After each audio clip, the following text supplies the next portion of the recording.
बोलो कृष्ण कन्हैया लाल की जय।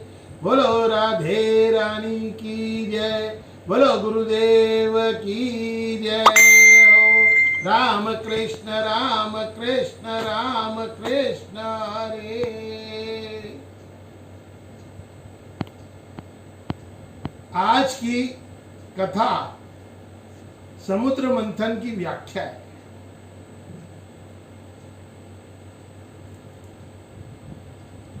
एक समय की बात है, इंद्रदेव अपने हाथी के साथ गुजर रहे थे, बड़े मग्न होकर, बड़े मदमस्त होकर जा रहे थे। वहीं से दुर्वासा ऋषि भी जा रहे थे, गुजर रहे थे। दुर्वासा ऋषि के हाथ में बड़ा अनुपम एक हार था। उन्होंने देवताओं के राजा इंद्र को देख के वह हार उनके गले में डाल दिया, लेकिन इंद्र ने उसका कोई प्रतिसाद नहीं किया। न उन्हें नमस्कार किया, न प्रणाम किया, न हार को माथे से लगाया, कोई उनको नहीं सम्मान नहीं दिया, और अपने हाथी के गले पे वो हार फेंक दिया, और हाथी ने भी अपनी सूंड से वो हार को उतार के पैरों में कुचल दिया। दुर्वासा ऋषि को बड़ा क्रोध आ गया। उन्होंने उसी टाइम श्राप दे दिया, हे इंद्र, तू धन से, ऐश्वर्य से, लक्ष्मी से हीन हो जाए। इंद्र कहां पे दुर्वासा ऋषि के पास आए, लेकिन वो बोले, मैं कोई मामूली ऋषि नहीं हूं, तुमने बड़ा घोर अनर्थ किया है। तुमने एक महात्मा का, एक ऋषि का मान नहीं किया है। पृथ्वी में हाहाकार मच गया। देवताओं पर राक्षसों ने, युद्ध में देवताओं को राक्षसों ने हरा दिया। बड़े देवता व्याकुल हो गए, श्रीहीन हो चुके थे। वो यहाँ वहां भटक रहे थे, राक्षसों का आधिपत्य हो चुका था। वो ब्रह्मा जी के पास गए इंद्र, बोले आप इसका कोई उपाय बताओ हे ब्रह्मदेव। ब्रह्मा जी ने कहा, चलो हमारे सबको इसका उपाय बताने के लिए तो हमें क्षीर सागर में ही चलना पड़ेगा, प्रभु के पास चलना पड़ेगा, श्रीमन नारायण के पास चलना पड़ेगा। वही कुछ हमारा इसका उपाय बता सकते हैं। सभी देवता और ब्रह्मा जी, भगवान विष्णु, नारायण, अनंत, अनादि, अखंड, सच्चिदानंद स्वरूप भगवान विष्णु के पास गए। उनको कहा, हे प्रभु, आप हमारा दुख दूर कीजिए। उनकी स्तुति की है भगवान ने। आप तो अणुओं से भी अणु हैं, अव्यक्त हैं, निर्मल हैं, कोमल हैं, भक्तों का दुख दूर करते हैं। भगवान प्रसन्न हो गए। उन्होंने सारी व्यथा सुनकर कहा कि मैं इसका दुख दूर करने का एक ही उपाय है कि हमें समुद्र का मंथन करना पड़ेगा। समुद्र का मंथन करने से जो अमृत प्राप्त होगा, उससे देवताओं अमर हो जाएंगे, फिर राक्षस उन्हें हरा नहीं सकेंगे, उनकी मृत्यु नहीं होगी, वो अमर हो जाएंगे, उनमें शक्ति आ जाएगी, नया जीवन पालेंगे। लेकिन इसके लिए राक्षसों की भी सहायता लेनी पड़ेगी। तो वो सब राजा बलि के पास भी गए। राजा बलि को उन्होंने कहा कि इसमें से अमृत भी निकलेगा और सब वस्तुएं निकलेंगी, हम आपको भी देंगे। राजा बलि राजी हो गए कि भाई चलो, सबको ये मिलेगा, समुद्र मंथन करना चाहिए। तो भगवान विष्णु ने कहा कि इसके लिए मंदराचल पर्वत चाहिए। मंदराचल पर्वत को लाओ और वासुकी नाग से हम नथेंगे, उसको मथेंगे, बोलते ना, नेति रस्सी जो बनाते ना, वासुकी नाग की रस्सी बनाएंगे और मथानी मंदराचल पर्वत को बनाएंगे। तो गरुड़ महाराज उसको लेकर आए हैं, मंदराचल पर्वत को अपने ऊपर स्थापित करके लाए हैं, और वासु नाग को भी उन्होंने प्रार्थना की है, तो वासुकी नाग भी आए हैं रस्सी बनने के लिए। मुख की तरफ राक्षस खड़े हो गए, दानव, और जो उनकी पूंछ थी उसकी तरफ देवता खड़े हो गए। लेकिन जैसे ही मथना चालू किया, तो मंदराचल पर्वत हिलडुलने लगा, क्योंकि उसके नीचे कोई भारी वस्तु नहीं थी। कोई चीज के लिए हमको सपोर्ट चाहिए होता है ना, तो सपोर्ट जिसको बोलते हैं धरातल पर करने के लिए, तो उन्होंने, भगवान ने कूर्म रूप, कच्छप रूप बनाकर उसके नीचे, क्योंकि कच्छप का जो ऊपरी सतह होती है बड़ी कठोर होती है, तो उस पर मंदराचल पर्वत को स्थित कर दिया गया। बोलो कूर्म भगवान की जय। अब मंदराचल पर्वत एकदम स्थित हो गया और मथनी चालू हो गई, प्रारंभ हो गया। जब क्षीर सागर में समुद्र का मंथन होने लगा, तो सबसे पहले उसमें से हलाहल कालकूट विष निकला। अब विष निकला तो चारों तरफ हाहाकार मच गया। कौन करे इसको, कौन करे इसको, कौन लेगा? देवता भी लेने को तैयार, चारों तरफ राक्षस, दानव, देवता, हाहाकार मच गया है। तो सभी लोग भगवान शंकर के पास गए, भोलेनाथ को प्रार्थना किए, हे प्रभु, अभी आप ही संसार को बचा सकते हैं। भोलेनाथ तो भोले बाबा हैं, उन्होंने बड़े प्रेम से आए हैं। क्षीर सागर में मंथन चालू था, लेकिन उन्होंने उस मंथन में से जो जहर निकला, हलालकूट विष, कलाकूट विष, कालकूट विष को उन्होंने ग्रहण कर लिया। कलाकूट विष को ग्रहण करने से उनके ये जो गर्दन के पास पूरा नीलकंठ हो गया। कंठ जो होता है ना हमारा कंठ, ये वाला पूरा नीला हो गया, क्योंकि यहां पर उन्होंने विष को ग्रहण कर लिया, इसलिए वो नीलकंठ कहलाए। सबने उनको नीलकंठ कहा। बोलो नीलकंठ भगवान की जय।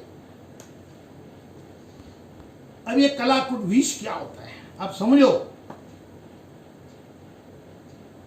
जब हम हमारे मन को मथते हैं, तो बुरे विचार रूपी जो विष है, बुरा विचार हर मनुष्य के जीवन में, उसके मन में होता है, जो वो विष रूपी है कि इसका बुरा कर दूं, इसका खराब कर दूं, इसको ये कर दूं।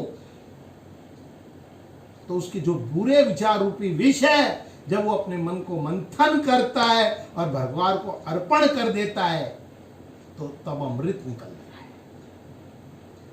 समुद्र मंथन का अर्थ ये नहीं कि खाली निकाला विष निकला, उसका अर्थ ये है कि हमारे मन से बुरे विचार रूपी को जब हम मंथन करेंगे मन का, तो बुरे विचार रूपी विष जो निकलेगा हम प्रभु को अर्पण कर देंगे। परमात्मा रूपी अमृत का पान करने के लिए हमारे विष को हमको हमारे शरीर से बाहर निकालना पड़ेगा। उसमें से 14 रत्न निकले, अलग अलग व्याख्या है रत्नों की। एक हाथी निकला है, ऐरावत हाथी। ऐरावत हाथी बड़ा सुंदर सफेद, उसके 4 दांत निकले। अब ऐरावत हाथी का मतलब क्या है? हमने गणेश जी को देखा है। गणेश जी का मुख हाथी का है। हाथी का जो ललाट है, ये ललाट कोई बोलता है ना देख के कि आपका ये ललाट बड़ा चौड़ा है, बड़े विद्वान होगे, बड़े बुद्धिशाली होगे, तो बुद्धि का प्रतीक है। और ये हमारे जो 4 दांत थे हाथी के, वो काम, क्रोध, मद, लोभ है। तो हम जब शुद्ध निर्मल मन से इन चारों का त्याग करते हैं, विकारों पे काबू पा लेते हैं, तब अमृत रूपी मन, भगवान रूपी अमृत हमको मिलता है। फिर लक्ष्मी जी प्रकट हुई।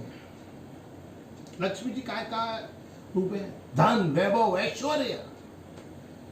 जब हम धन, ऐश्वर्य, वैभव के लिए तरसते हैं और उसको छोड़ देते हैं, पहले तो हम तरसते हैं उसके लिए, हमारा मन, हमारा दिमाग उसके पीछे भागता है। लेकिन अब जब अमृत पान करना है, परमात्मा रूपी अमृत को प्राप्त करना है, तो हमको उससे संसारिक में विरक्त होना होता है। विरक्त का मतलब छोड़ना एकदम नहीं है, लेकिन भगवान के चरणों में मन लगाने से परमात्मा रूपी अमृत पाने के लिए हम जब जाएंगे, तभी हमें लक्ष्मी जी प्राप्त होगी। अब जब उसमें से अमृत, वो लक्ष्मी जी निकली हैं, तो सभी देवी देवता सोचने लगे, अरे इसको तो हम पाले, हम पाले, हम पाले। लेकिन लक्ष्मी जी जो हार लेके आई थी, वो संपूर्ण पूर्ण परमात्मा भगवान विष्णु के गले में उन्होंने डाल दिया। क्यों विष्णु जी के गले में डाला कि जब उन्होंने चारों तरफ नजर दौड़ाई तो कोई सुंदर है, तो कोई शक्तिशाली है, तो कोई अहंकारी है, कोई अभिमानी है, कोई लोभी है, लेकिन संपूर्ण जगत का के भगवान एक ही थे जिसमें सारे गुण हैं, निर्गुण अनंत अनादि भगवान विष्णु ही दिखे उनको, जो सुंदर भी हैं, अनुपम भी हैं, दिव्य भी हैं, ज्ञानी भी हैं, तपस्वी भी हैं, अथाह सागर है वो। तो माता लक्ष्मी ने उनके गले में हार डाल दिया, भगवान ने अपने हृदय में विराजमान कर लिया लक्ष्मी जी को।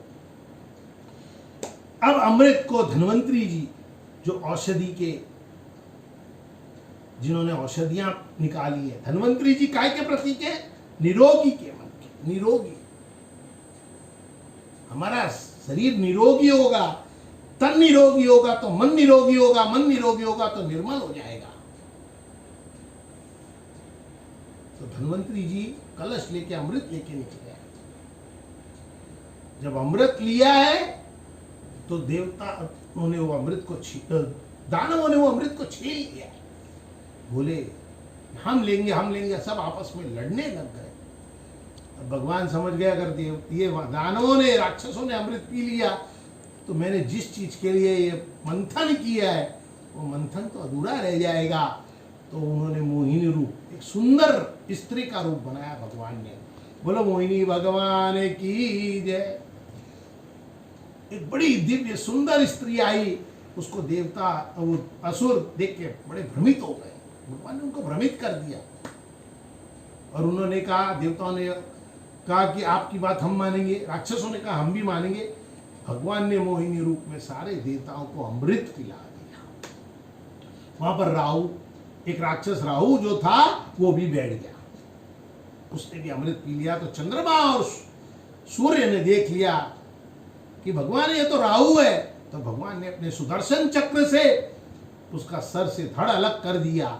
इसलिए एक सर तो बन गया राहु और धड़ बन गया केतु। ये मोहिनी क्या है? माया है, माया। मोहिनी रूप का मतलब क्या हुआ? ये माया रूपी मोहन। हम जब मोहित हो जाते हैं किसी चीज पे तो परमात्मा रूपी अमृत को छोड़ देते हैं। वही राक्षसों के साथ हुआ। देवताओं को क्यों अमृत मिला? क्योंकि वो भगवान की परमात्मा के लीन थे, लेकिन राक्षसों को तो अमृत अमृत करके वो मोहिनी के मोह में बंध गए। जब व्यक्ति मोहिनी के मोह में बन जाएगा तो परमात्मा रूपी अमृत को नहीं पा सकता। भगवान शंकर भी मोहित हो गए। भगवान शंकर भी ने भी जब विष्णु के मोहिनी रूप को देखा तो वो भी मोहित हो गए, भगवान भी। तो हम साधारण पुरुष की क्या है?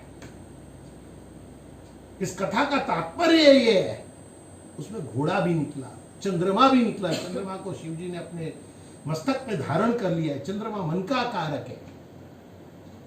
कल्प वृक्ष भी निकला है, पारिजात वृक्ष भी निकला है, शंख भी निकला है। शंख की नाद जब होती है, आप एक शंख की नाद करो पूजा करते समय, जब हमारे आत्मा को जो प्रसन्नता मिलती है, विजयी नाद जिसको बोलते हैं। शंख भक्ति का नाद है, विजय का नाद है। कामधेनु गाय भी निकली है, कई 14 रत्न निकले हैं, कौस्तुभ मणि भी निकली है। सबकी अलग अलग परिभाषाएं हैं। उसके लिए एक हमें समय चाहिए। इसकी बड़ी अच्छी सुंदर परिभाषा है। समुद्र मंथन का तात्पर्य समझने की आप कोशिश करें।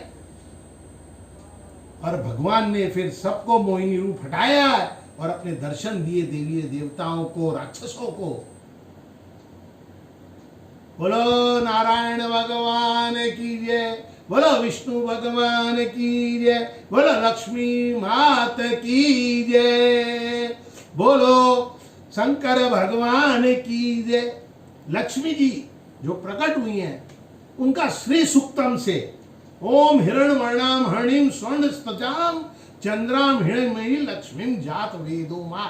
ये 16 श्रुति है। जो रोज करेगा उसको जीवन में धन की कभी कोई कमी नहीं रहेगी। चंद्रमा मन का कारक है। सूर्य आत्मा का कारक है, बृहस्पति ज्ञान का कारक है और शुक्र वैभव का कारक है। ये ज्योतिष विषय है, इस पर कभी अपन और ज्ञान पे चर्चा करेंगे। बोलो श्री विष्णु भगवान की जय। अब सौंप दिया इस जीवन को सब भार तुम्हारे हाथों में। अब सौंप दिया